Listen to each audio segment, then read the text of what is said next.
Alecia Crider. Should I tell you better know this auntie grandma?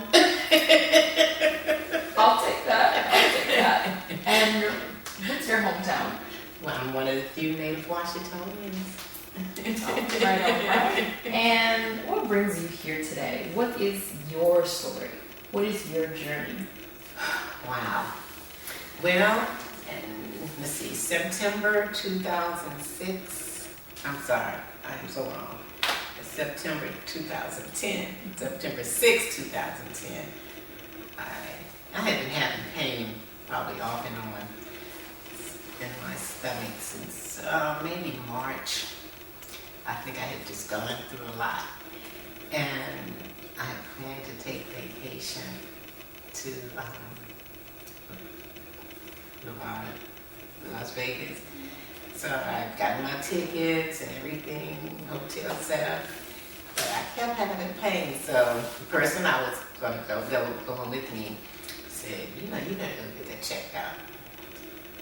So I said, okay, go with me this evening to Southern Maryland. She said, no, we're going somewhere in D.C. So we went to Washington Hospital Center. Had never been sick.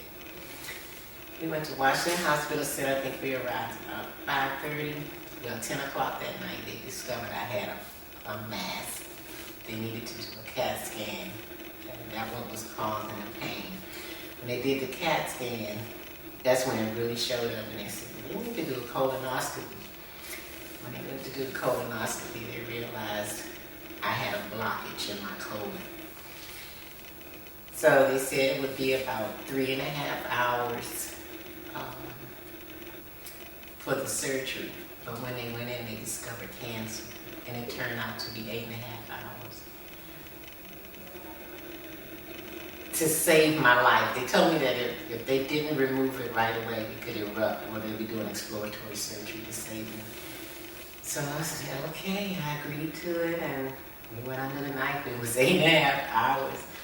But you know, what was really strange was, I can remember, I can't totally remember, but I can remember having some sort of complication. I think my blood pressure must have gone up, and I just went straight into prayer.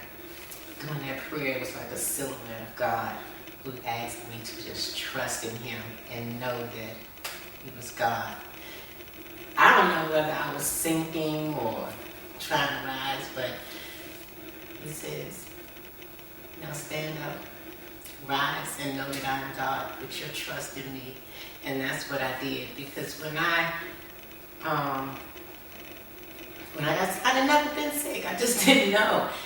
And I don't know if I was losing faith, but I regained that faith through prayer.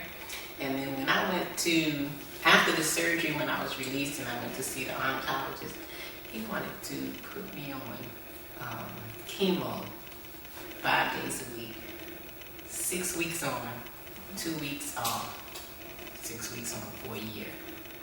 I thought that was too much. I cried probably for 18 hours. And my daughter and I had a conversation. We went into prayer. And believe me, prayer works. Prayer works. I decided I was going to go back and see Him with the whole arm of God and refuse the treatment. And that's what I did. I said, I know who my doctor is.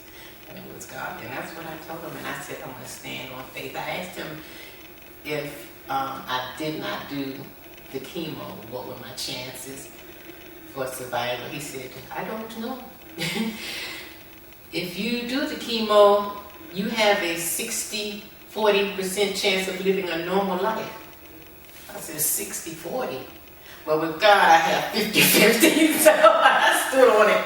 I stood on His word. I didn't do the chemo.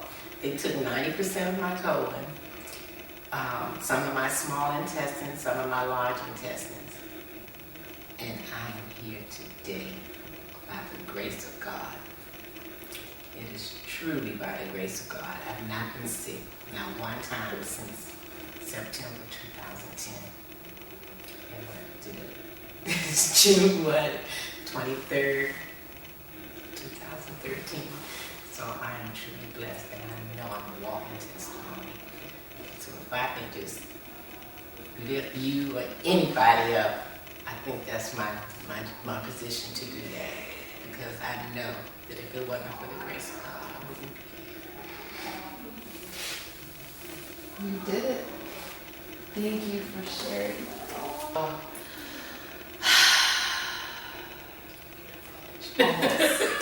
I just want to ask you about the scripture and then the raw beauty part. What scripture did you hold on to? I held on to Hebrews 11:6 because you have got to have faith and you have to know who God is, and He certainly have to be the head of your life.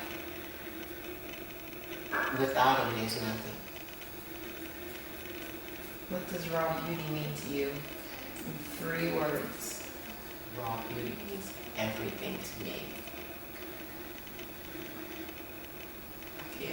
I can't say anything else. It's everything to me in more ways than one.